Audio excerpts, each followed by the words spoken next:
Assalamualaikum warahmatullahi wabarakatuh.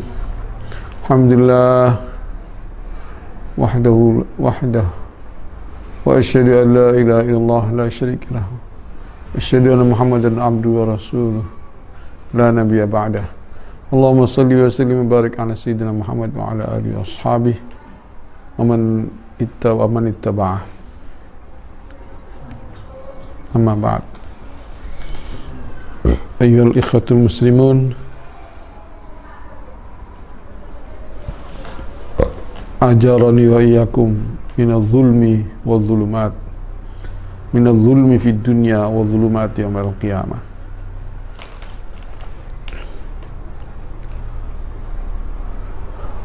Pada malam ini saya ingin berbicara sebentar, sedikit. Rencananya begitu, saya tidak pakai baca-baca banyak atau data karena kecapean. Saya hanya saya sangat prihatin dan sangat kecewa dan sangat gelisah gara-gara dengar berita bahwa haji untuk orang Indonesia tahun ini dibatalkan. Menurut pimpinan DPR atau anggota DPR, itu permintaan Jokowi kepada Kemenak untuk membatalkan haji tahun ini. Padahal pemerintahan Saudi belum menetapkan pembatalan, belum menetapkan pembatalan atau penonaktifan haji pada tahun ini. Mestinya justru kita dari pemerintah Indonesia atau umat Indonesia, umat Islam Indonesia, mestinya memohon kepada Saudi untuk ada haji tahun ini dengan alasan kalau ditunda akan terjadi penumpukan orang-orang yang antri haji tahun besok. Mestinya jatahnya sekarang menjadi besok. Ini terjadi penumpukan.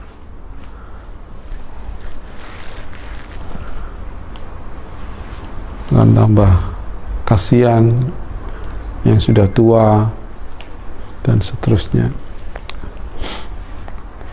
Dan yang lebih ngeri lagi, dana haji itu dialokasikan untuk memperkuat rupiah. Berarti disuntik ke bank itu dibuat suntikan untuk bank-bank biar rupiah menguat. Ini yang untung jelas orang-orang konglomerat, orang kaya, miliarder yang paling untung.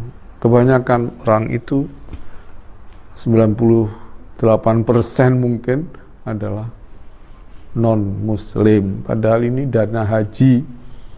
Haji itu khusus umat Islam.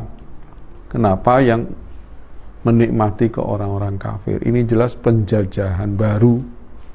Penjajahan yang luar biasa, mengalahkan penjajahan penjajahan Jepang, bahkan mengalahkan penjajahan Belanda, bahkan mengalahkan penjajahan Jepang kepada negeri kita. Inna lillahi wa inna. Yang lebih ngeri lagi, ironis lagi, adalah umat Islamnya diam. Khususnya yang di DPR, banyak yang diam, tidak menuntut, nggak ada demo, nggak ada apa. Ini jelas pemerintahan sekarang kita ini otoriter. Katanya demokrasi, partai demokrasi tapi nyatanya otoriter sekali. menaikkan harga BBM dengan senyap ya, sunyi senyap di waktu malam tanpa musyawarah, mengumumkan kemenangan ya di Pilpres yang dengan penuh kecurangan, yang mengorbankan 700 ya anggota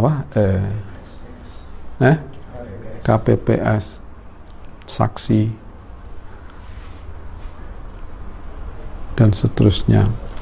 Sekarang ada berita di Jawa Timur atau di Surabaya, perawat COVID ya 19 itu ada 74 perawat yang terkena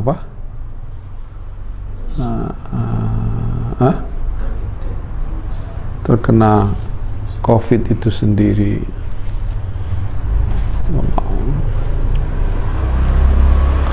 Sampai dijuluki zona hitam atau apa itu. Ini nggak kaget saya, karena KPPS 700 aja bisa mati, karena demi kemenangan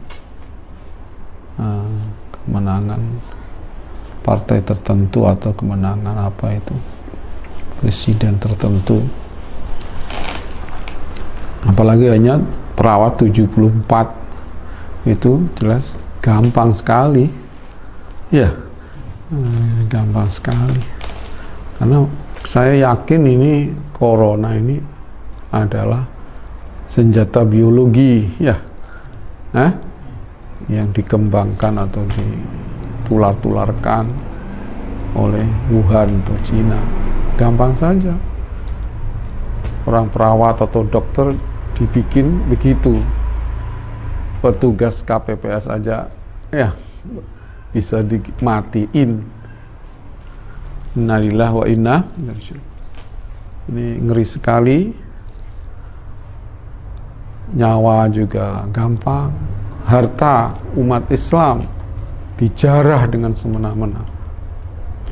Kemarin sudah dijarah untuk infrastruktur ya, berapa triliun itu, ratusan triliun juga ya, yang dulu. Sekarang 135 triliun mau disuntik untuk bank-bank biar rupiah menguat. Ini yang menikmati jelas orang-orang konglomerat Cina. Kita berarti dijajah oleh Cina. Yang kemarin untuk infrastruktur, bayar utang katanya, juga yang menikmati Cina. Dan seluruh bahan-bahannya dari Cina. Berarti beli bahan-bahan dari Cina, hutang dari Cina. Yang dibayar untuk membayar adalah uangnya orang haji. Jelas kezaliman yang luar biasa. La'anallahu zalimin alladzina zalamul muslimin wa akhzahumullah wa azabahumullah. Amin amin ya rabbal alamin. Saudara-saudara sekalian, kita udah digencet, nggak boleh kerja ya, dibatasi kerjanya. Bahkan banyak yang nggak bisa sholat Jumatan. Bahkan yang orang musafir nggak boleh Jumatan. Khusus orang-orang situ saja, sebagian begitu. Dan seterusnya banyak sekali fitnah-fitnah agama. Tapi alhamdulillah sebagian umat Islam dari kita, khususnya dari warga santri atau NU, masih banyak yang sholat Jumatan ya, dan tarawih di Pekalongan, di mana-mana, bahkan di Pati yang banyak fanatik NU-nya, banyak fanatik Said Akilnya, masih tetap sholat Jumatan. Alhamdulillah. Ini karena kekuatan dari Allah, hidayah dari Allah SWT semata. Dan umat Islam ini mendapat karamah dari Allah SWT. Walaupun pekerja Cina, pekerja kasar, ribuan, ratusan ribu datang, ya itu mestinya kan membawa apa, COVID ya, atau membawa apa itu namanya, corona itu. Walaupun itu rekayasa, tapi membawa, bisa tempelkan kepada umat Islam ketika bergesekan. Itu coro kesehatan bisa, walaupun coro syarak belum tentu ya. Semua harus menunggu izin Allah Subhanahu wa taala. La adwa walau tiyarata. Saya tidak setuju, dari dulu sudah saya kumakan, saya setuju ini dikatakan wabah. Virus saja enggak ya, hanya bakteri atau apa sih ini, kuman ya, yang sudah ada zaman Nabi Isa dan seterusnya. Menurut kedokteran itu cepat menular, tapi tidak membunuh.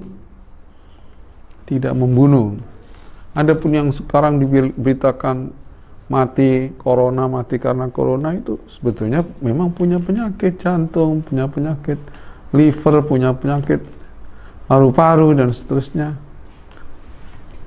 Ini ada istilah gugus depan ya. Itu memang oyo-oyoan cari orang yang terkena, cari orang yang dipositifkan, bukan positif sebetulnya, dipositifkan supaya dapat uang. Dan keluarga yang mau dikatakan ini mati karena corona disogok dengan uang, bahkan mungkin dipaksa ya, diancam dan seterusnya. Dan orang yang terkena corona, dipositifkan corona, enggak diopeni penguburannya ya, bahkan mungkin enggak disolati, naudzubillah min, tidak dimandikan dan seterusnya. Ini fitnah yang sangat besar. Ciri-cirinya komunis menurut saya itu tidak menghormati orang mati, enggak dihormati. Orang mati itu bagaikan bangkai, sudah selesai, enggak perlu disolati, enggak perlu apa. Memang dia enggak ahli sholat, orang PKI. Dan ini negara-negara Barat, Amerika itu menuntut ganti rugi kepada Cina, ya, karena dengan adanya corona ini mereka rugi banyak katanya. Kalau menurut saya, mana mungkin Cina itu mau membayar hutang? Mana mungkin Cina mau bayar ganti rugi? Nggak mungkin. Cina itu atau komunis itu tidak punya agama, tidak punya al-wa'du dainun, tidak punya merasa kewajiban ini, nggak punya Tuhan, nggak punya innallaha ya'murukum an tu'addul amanati ila ahliha, ya ayyuhalladzina amanu idza tadayantum bidaini ila ajalin musamma faktubu dan seterusnya. Ketika nggak punya nggak punya rasa malu, nggak punya apa, hasil orang nyawa nggak ada harganya, harta juga haknya orang lain gitu, artinya haknya orang lain dianggap halal, semuanya halal, nggak ada halal haram, artinya nggak ada mana yang halal mana yang haram, nggak punya mereka. Makan aja makan macam-macam ya, makan tikus ya, makanya mereka sangat rentan dengan virus-virus dan seterusnya. Tapi kalau kita makannya bersih, kita mau sholat harus wudu, harus disunahkan ya. Kebanyakan orang Islam ya ghuslul kafain ya, itu selalu diamalkan Rasulullah SAW. Ghuslul kafain, bukan masah, ghuslul kafain. Mau Jumatan juga mandi pakai sabun, kurang apanya? Kenapa umat Islam selalu dicurigai? Kenapa di gereja nggak ada kayak mendengar diperketati, nggak ada, hanya basa-basi aja. Tapi kalau umat Islam yang di mana, yang di Madura diperkeras ya, diperketat penjagaannya, dan seterusnya. Yang di Jawa Timur dianggap zona hitam, naudzubillah min dzalik. Ini rekayasa semua. Ini zamannya zaman edan, kata Ronggo Warsito. Bakal teko zaman edan, sing ora edan ora keduman. Banyak orang bilang ora keduman edan. Nah, tapi kalau saya ora keduman bagian yang diiming-imingkan. 405 triliun ya. Itu kan hutang dari Cina ya. Paling-paling. Nah, tapi untuk memberi bantuan kepada COVID katanya. Padahal uang desa bantuan sosial, bansos ya, itu kan sudah ada. Sebelum COVID sudah disediakan untuk orang desa. Jadi mana yang untuk COVID ini? Berarti ya hanya diberikan kepada perawat ya, yang tidak ketok muslimahnya, yang tidak sing ora ketok sergep salate ya, yang nakal-nakal, atau dokter yang khusus COVID katanya 15 juta, yang perawat 7,5 juta dan seterusnya. Bagian gugus depan itu mungkin dianggap seperti tim sukses atau apa gitu, bonusnya banyak mungkin, tapi ya kecil sebetulnya dibanding 405 triliun itu. Sangat kecil yang diberikan. Terus kemana uang itu? Bisa dikorupsi untuk Pilpres 24 atau Pilpres atau Pil apa itu. Na'udzubillah min. Ini pokoknya saya sangat kecewa, sangat mengutuk perilaku pemerintah sekarang yang kejam sekali meniadakan haji, padahal pemerintahan Saudi belum resmi meniadakan haji. Dengan alasan nggak ada waktu untuk keamanan dan seterusnya. Ya sekarang kita persiapkan kan bisa, bisa dong. Nanti kalau diresmikan itu akan ada haji tahun ini dari pemerintahan Saudi, kita sudah siap.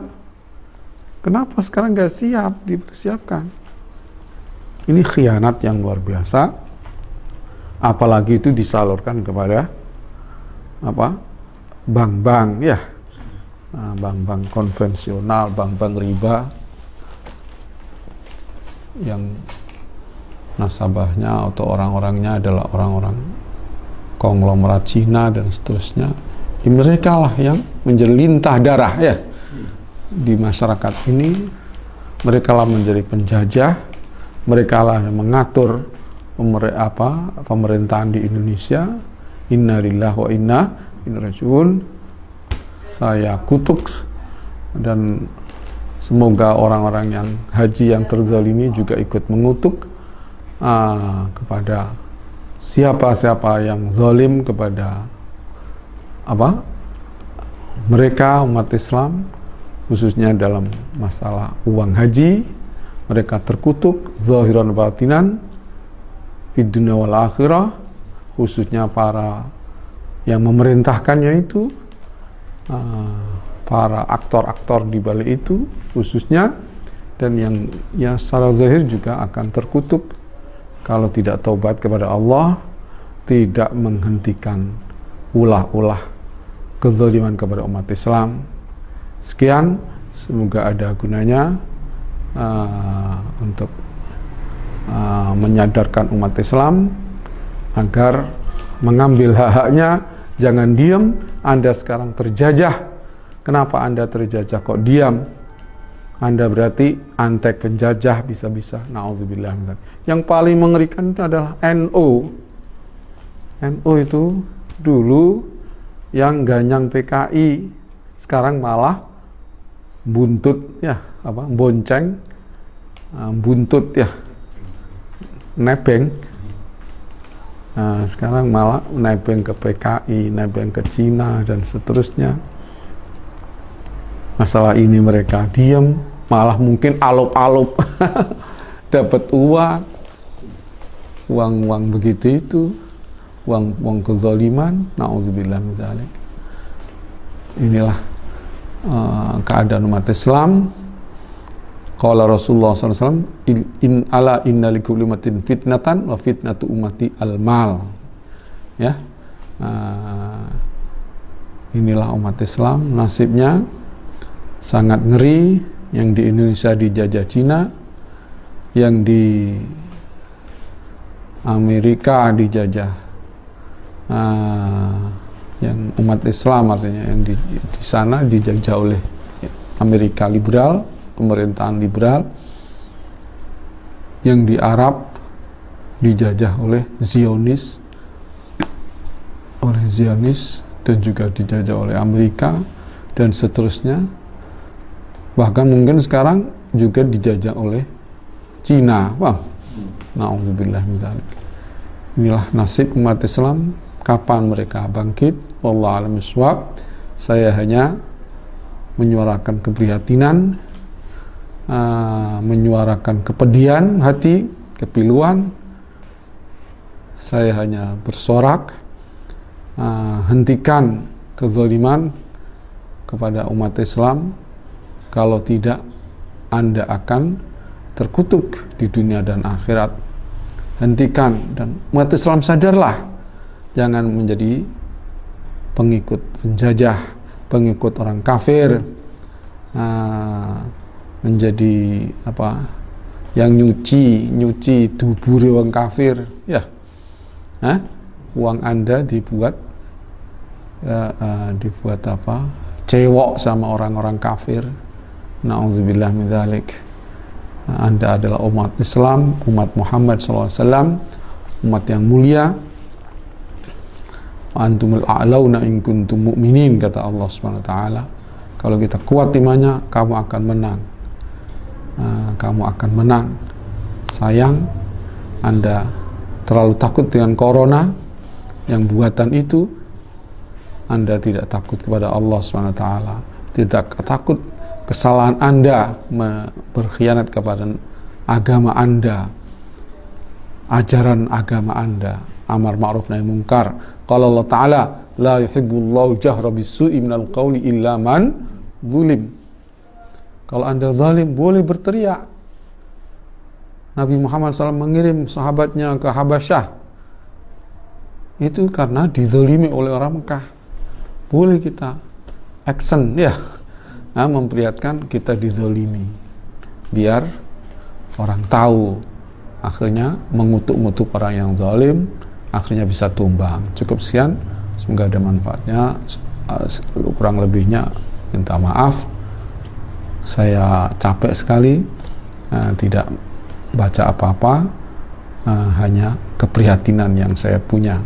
Assalamualaikum warahmatullahi wabarakatuh.